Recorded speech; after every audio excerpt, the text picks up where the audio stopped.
On this episode of Star Trek Universe, we are talking about Star Trek Picard 306, The Bounty, right after these words from our mystery sponsors.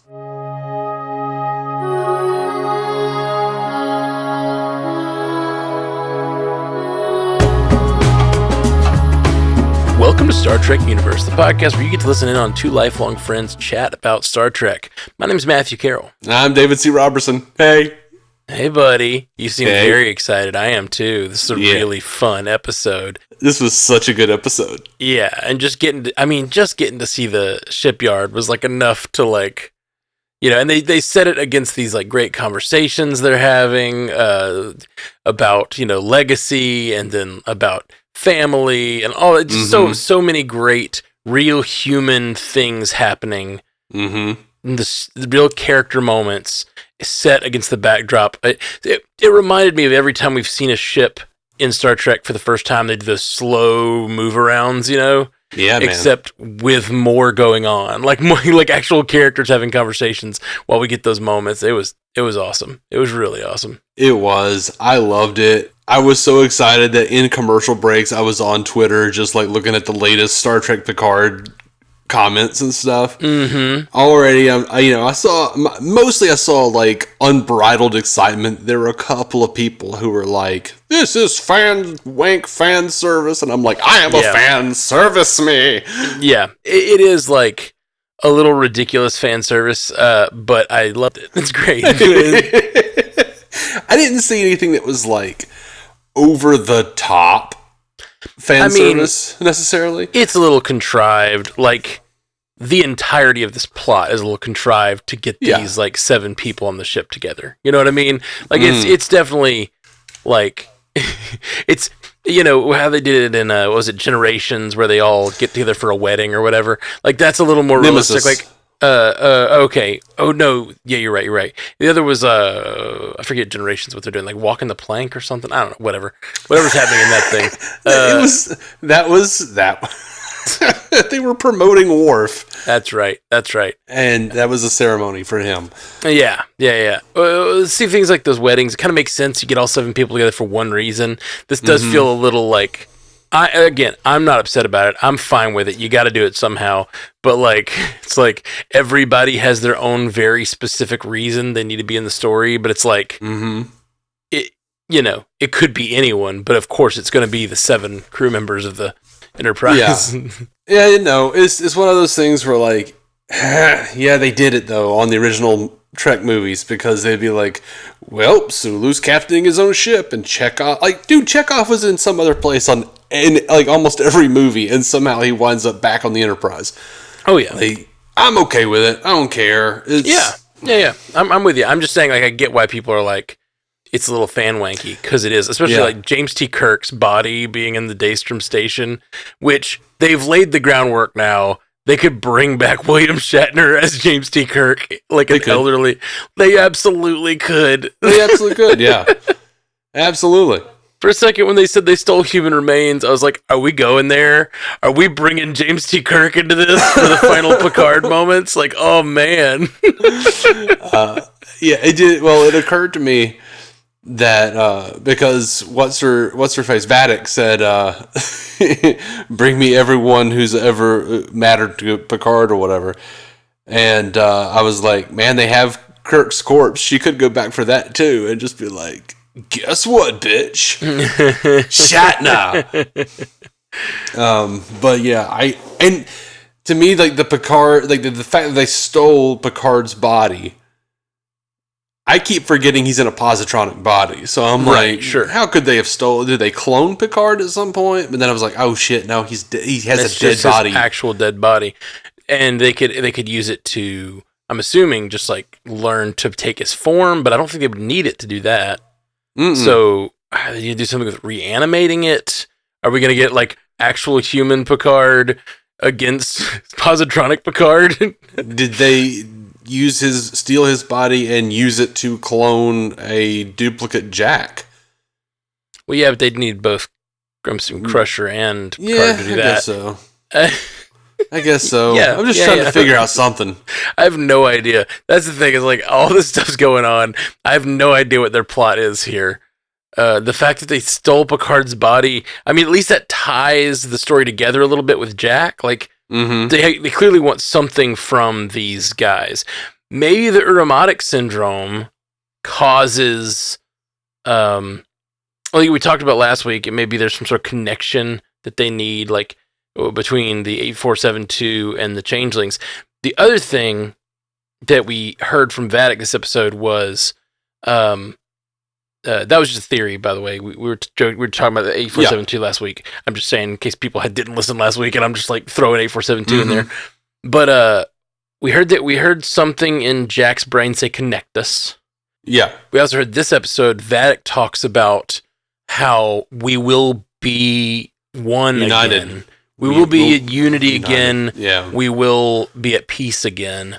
I'm wondering if something is wrong with the changelings, and they aren't able to form the link for some reason, or something like that. You know, they're not able to link up, and something with this Uromatic syndrome allows them to like communicate, or somehow, like, because maybe they tried to use Picard's body and then couldn't because it's dead. Or whatever, like, they couldn't revive it. They couldn't do what they needed to do. And then they went for the next person that was likely to have Uromatic syndrome. And then we get this thing of, like, the Uromatic syndrome ends up being something to be helpful in the storyline or something like that. Yeah, because I don't think the Uromatic syndrome is the reason he's hearing Beverly say "connect us" and shit. No. Some of the visions he's having are too specific. Yeah, and the fact that he killed 4 changelings and knew they were changelings, that was weird. Yeah. That's a good theory, man. I like the idea that the Uromatic syndrome has something to do with what they're after. What they're after. That's very interesting. I mean, we were already told that they were basically outcasts. They like left the changeling homeworld and went off on their own for revenge. Yeah. What if that revenge was because, like, maybe that disease they gave the founders, you know? They talked about that a lot this episode. So I was thinking, like, what if that disease that they gave the founders made certain ones of them not be able to link again? Or something like that. Like, this faction that we're seeing isn't just mad at Starfleet. They have a reason to be mad because that, like, disease affected them in a worse way than the others. That's a good point. That's, you know, Terry Metalis has said that they are very different. They are, you know, he has pointed out, like, it seems like there is something weird going on with them.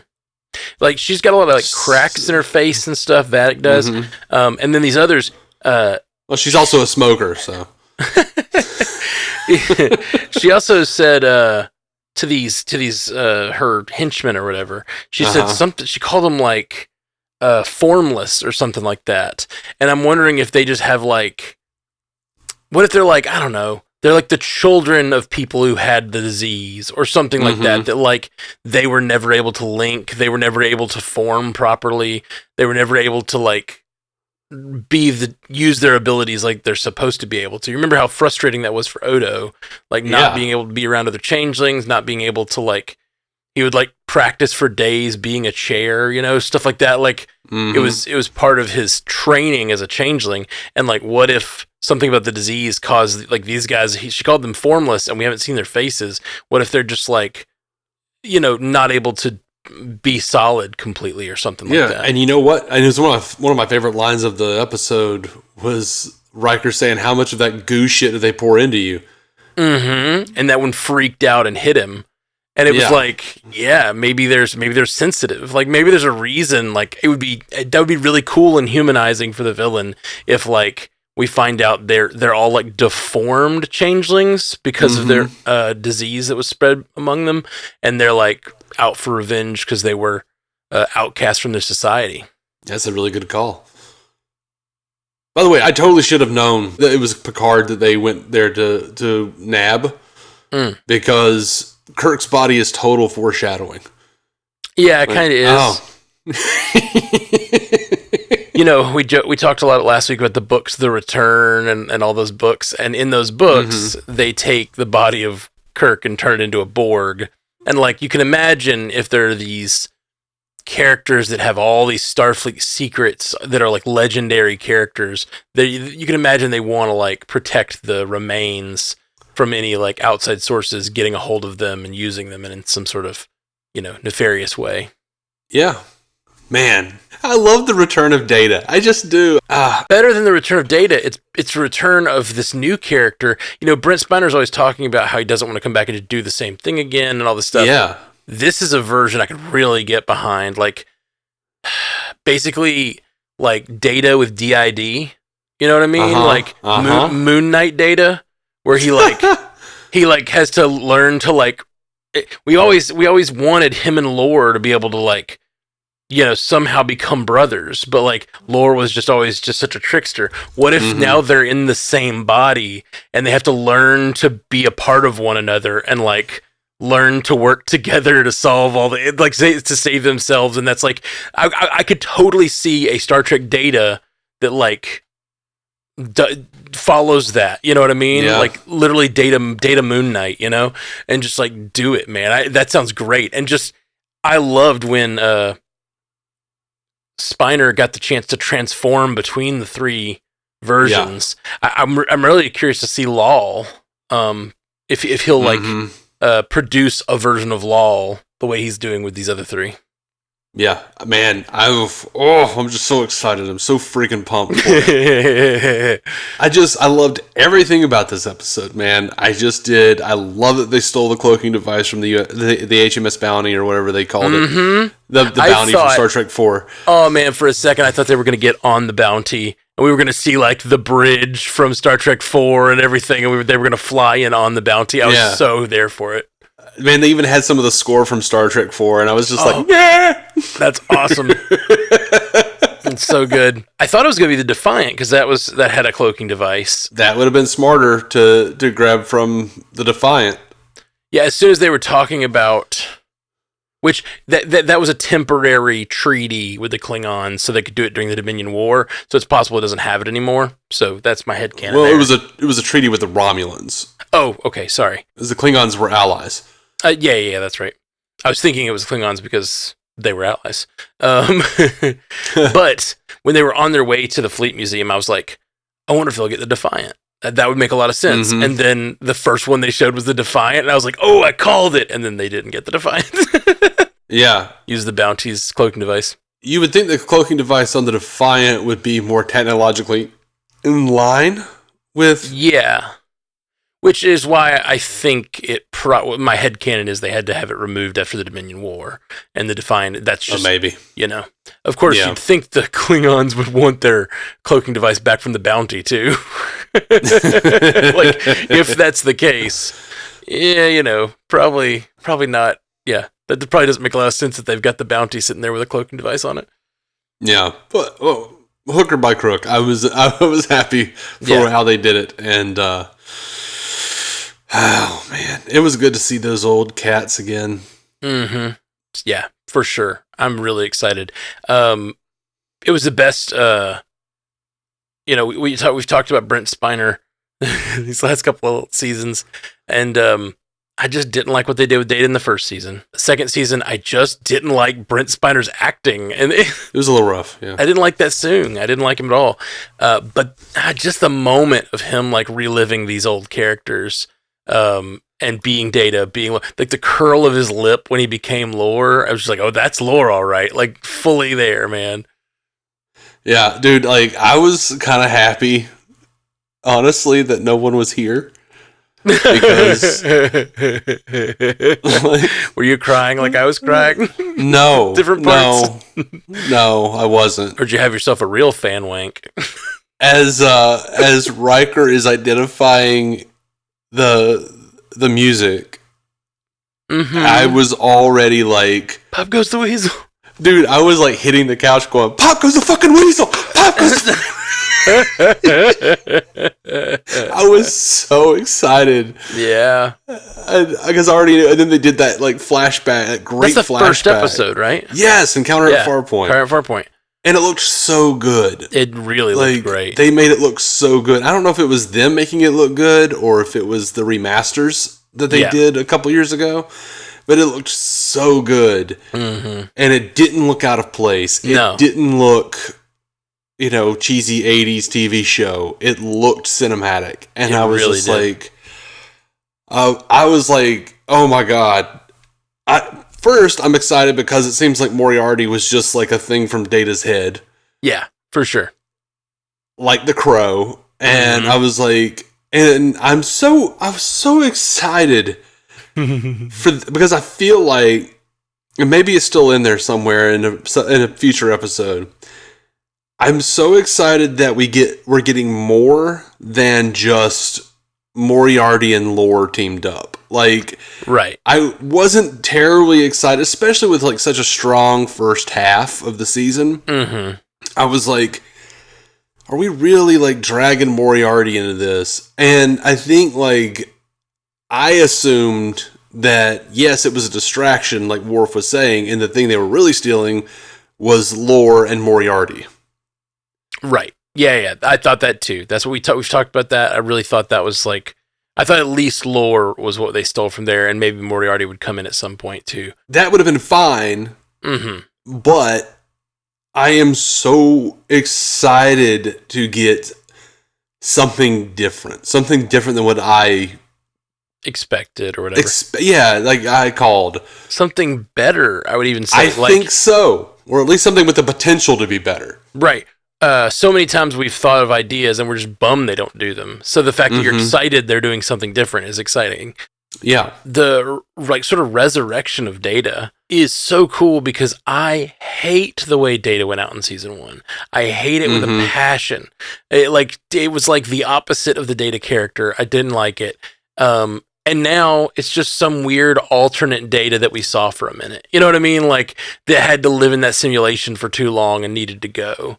But now we're going to get to see our old friend Data, who's just been on pause for 40 years, and we're going to get him back. It's so... Which is what I love, and it's weird because, and it's strange to equate this, but I was thinking about it when I was watching the episode. Right before this episode dropped, I was watching season 2, episode 5 of The Vow, which is a documentary series about NXIVM, the NXIVM cult. Right. And that episode deals specifically with a girl named Danielle, or Daniela, something like that. And she was, she kissed somebody, and like the cult leader who she was having sex with got so angry with her, he basically like had all of her papers, because she was an immigrant. He took all of her papers, and they made her stay in a room for 2.5 years. Oh, just a single room with nothing going on. Like there was nothing in there for her to indulge herself until she, I can't remember how they put it now, but until she basically repented adequately. She had to write letters to him every day. But anyway, it was really rough, really kind of messed with me a little bit.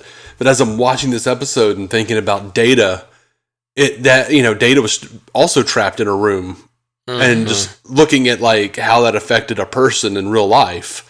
Right. I was just thinking like, of course he would be ready to go. Of course he would.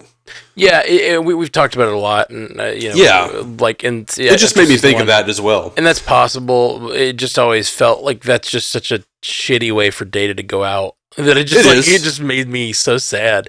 And so the fact that that's now just like now it's just a sad story about an alternate Data that got trapped. You know what I mean? And now we get a different Data that at least has big chunks of Data, chunks of Soong, chunks of Lol, chunks of Lore, chunks of B4. Like it's gonna be great. I'm excited. It's one of those lessons that I wish I could impart to every director, showrunner, whomever. There's no good way to kill a favorite. Every once in a while, you get Tony Stark in Endgame. Right. Every once in a while. I don't think that's true. I think there are definitely ways to kill favorites. I think Generations is a great way for James T. Kirk to go out. You are in the minority. Oh, I think it's great. People hate that shit because he died for a civilization we never even saw. They said that there were like 2 billion, 2 million, whatever it was, people on this planet. We never saw a single Viridian. Right. It was a lackluster thing that resulted in a joke that Star Trek fans have been saying for years, Bridge on the Captain. Right. Which is funny, but it's not fair. It's not about that though. Like, I agree. Yeah. We've talked about it before. I think in Generations they definitely should have showed us the Viridians. We should have known some of them. We should have known ones with families there, whatever.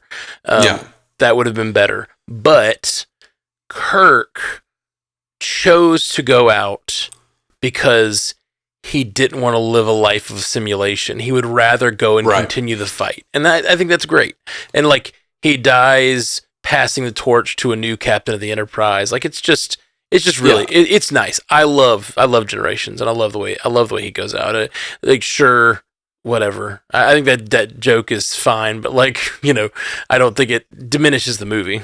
I will say that, I'll recant just a little bit and say we are in the minority because I really enjoy Generations. It has its flaws. And I do think we should have seen Viridians and gotten a little more invested in what Kirk was dying for.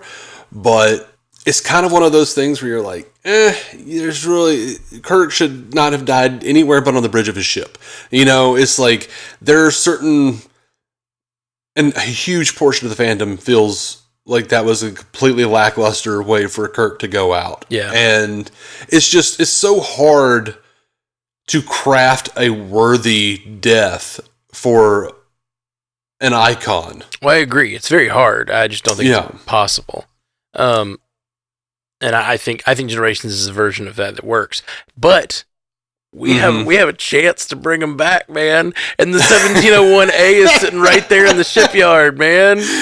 I say to everyone, to the heavens, to the universe, to Terry Metalis, please no.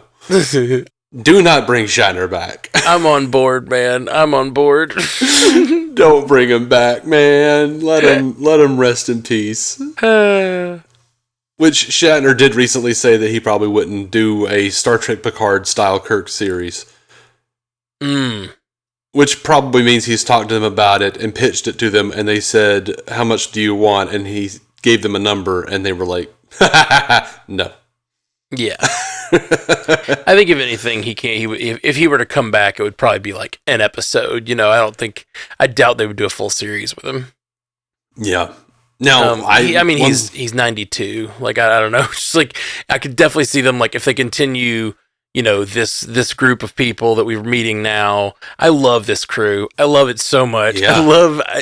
I've been wanting to steer us to this entire conversation because as much as I love all this fan wank and all the fun stuff that's happening, I love the heart of this episode, which is Geordi and his family. Mm-hmm. Like, they're really the heart of this episode. Sydney, I love Sydney and Jack together. Like, they're sort of just playing off each other. I love Geordi telling him to stay away from his daughter.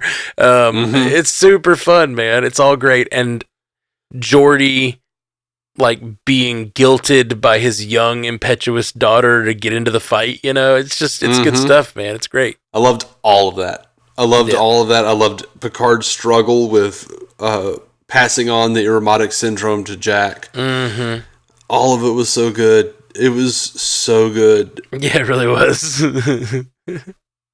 Dude, one of the things I loved was, like, they really let Riker kind of off the leash this episode as well. Like, you could just see him being sort of like, I don't know, like almost like Lobo or the comedian or something. Yeah, from he was like real jokey this episode, which I honestly thought was a little over the line in a couple places. No. Like, it was like he was getting beat the shit out of, and he's just like cracking jokes, and I don't know, man. Something about it is like, this is the heart of Will Riker. This is like the part of his personality that in Thomas Riker became a Maquis. Like, there's definitely like a darkness to Will Riker and like a swashbuckling cavalier piece of shit that I adore. And I would love to see, even when he sees Deanna in the jail and she's just like, "Oh, Will." It almost feels like she's not even doing it saying that because like he got them into trouble. It's just like, you just said the thing and got another punch, dude. You know better than that. Like, how much of that goo shit, whatever it was, they pour into you. Yeah, I loved it. I just loved it. Well, it's also, he left his family, apparently. We've discussed it. We don't know exactly why, but he's on bad terms. And we've talked about maybe he got a taste for, like, the fun of the universe again after his jaunt in season 1. Season 1, yeah. Yeah. Season 2 is weirdly, like, it's so out of, because it's out of time and everything, it's so out of the plot of what's going on here that I'm like, wait, what was season 2 then, if that was season 1? Anyway, we talked about maybe that's his motivation, and you also, like, you see his wife, like, finally sees him, and he's just beat up and imprisoned and, like, you know, at the edge of a gun, and, like, she's like, oh, Will, this is the life you wanted to go back to right here, you know? It's great. And I love that. Like, that makes it, like, the jokes and stuff that he's telling even better, because it's like, even like all the conversation with Worf, everything with Worf, and he's like, it used to be fun to do this. Like, you used to poke back. What happened to you? Like, he's just like, he's dying for that old chemistry, and like, just like that thrill of adventure. Even after he thought that they were gonna die, he's still there, and he's still kind of enjoying this. Yeah. No, man, I love it. It's such a great episode. This is my favorite episode so far. It really is because of the fan wank, though. Like, the episode itself, I love the Geordi stuff, and I love the Aromatic Syndrome stuff, but that's the real, like, heart of the episode. The rest is just like, let's grab all the toys and show them on screen, and, like, show all the ships and show the cool Daystrom Easter eggs and bring every crew member back, you know. Ugh. Do we know if Guinan's coming back this season? I don't know. Okay. Someone, I don't know if you saw this on Twitter, someone said that they needed to see Diana Mulder as Pulaski in this season. Right. And Terry Matalas posted a picture of, like, the changeling goo creature and said, maybe we have already. And I was like, whoa, dude, that's mean. Because he's already said she's not coming back. So, like, what? Okay, that's kind of hateful, man. What's hateful? I don't get. Is it a joke? Is he? I think he's like, because no one likes Pulaski, so, or almost, like, most of the fan base hates Pulaski. So I'm wondering if that's what he's talking about. If he's like, you know, he shows, like, a demonic looking changeling goo creature and says maybe like she already has. Saying she looks like that? Is that what you're getting at? I guess. I don't see, that's the thing. I don't get the joke, so I don't even know what he means. So it's hard for me to say he's being mean. A ton of people enjoyed the joke. A few of us were like, that might be too much. That was mean. Oh yeah. I'm not sure what the joke is. That's very mean. But it's hard to even know. That feels weird. Okay, well, anything else in this episode that you want to talk about? Because it is late, and I'm going to go to bed. But I'm glad we got to talk about this tonight, and I'm sure we will be doing a feedback episode again this week. Hit us up at StarTrekUcast@gmail.com, and we'll do a feedback episode this week. Lots of fun things to talk about here. Yeah, I'm not sure if there's more. I'll beat Stu to the punch and say they sure are getting their money's worth out of that 10 forward set. But yeah, all around, I just really enjoyed this episode, and I just want to see more. I loved everything between Worf and Riker. I loved all of the family stuff with Geordi. It hit for me on so many different levels, and I don't need this kind of fan wank in every episode, but I adored it here. And yeah. Oh, I do need to mention this because why not? Terry Matalas said that if they were to do a spinoff, he already knows it's going to be called Star Trek Legacy. And that's the hashtag we need to use to beg Paramount for more. So, yeah, let's do it. Yeah, do that. Star Trek Legacy. I am all on damn board. I want more of that. I want more of this show. I want more of these. I want more of these characters that we've met. I love Sydney. I love Jack. I like Sydney's sister as well, which I forget her name. Alira or something like that. No, it was something. But I think that was actually his real life daughter. His real life daughter. Yeah. So I really just enjoyed everybody, and with all these connections to the Legacy crew, you could easily have lots of guest spots and stuff from them. I don't know if we need more of like these kinds of shows that are about the Legacy characters, but I would love to see more of them, in a show about whatever crew we have. I think we're going to get more because honestly, I will watch Star Trek when it drops, and I will be on Twitter. I have never seen so much positive feedback, so much excitement. Not since this new Star Trek started up with Discovery. Yeah, I have never seen it like that before. Yeah, like this season has been killing it. Yeah, for sure. I completely agree. This is, I think, the most like the Trek I've wanted to see, since they've come back with Discovery. I like the other shows, but like this is the most like what I want to see. This is like the most exciting stuff for me. And there was a line in here, I believe it was Geordi that was talking about, who was it? Help me out. He was talking about Legacy. It might have been Geordi. Oh no, it was Aldous Soong. That's who it was. Okay. Alton. Okay. Alton Soong in the holographic thing was talking about how Legacy was important, and he used to think he wanted to like put himself in a body, but he's like, that's not Legacy. Legacy is like creating something new and being a part of it, but not like not remaining in it or whatever. You know what I mean? Yeah. And that made me think that was almost like a nod to the idea that Star Trek needs to create new characters and move forward. They can't just always make the Legacy. I don't know. It seemed like that was like almost a deliberate lampshade on that. Yeah, I think so. And I loved all of that. I am just over the moon with this episode. And honestly, even if this season falls flat on its ass or flat on its face, however you want to put it, and they don't stick the landing, I think I'm happy with what we got. Yeah. Like, they can do no wrong for me at this point. They can, and I'll bitch about it on the show. Right. But also with the understanding that they did fucking right by me for 6 episodes, solidly right by me. Yeah, and have set up so many new characters and so many interesting things in Star Trek, like in the 25th century. Like, it's just everything I've been wanting to see. And so many relationships that I want to see more of, And man, Jack, like, sitting in the center seat and being like, I'm just trying it on. Like, yeah. Your ass is joining Starfleet. Oh, yeah. if you survive. Yeah.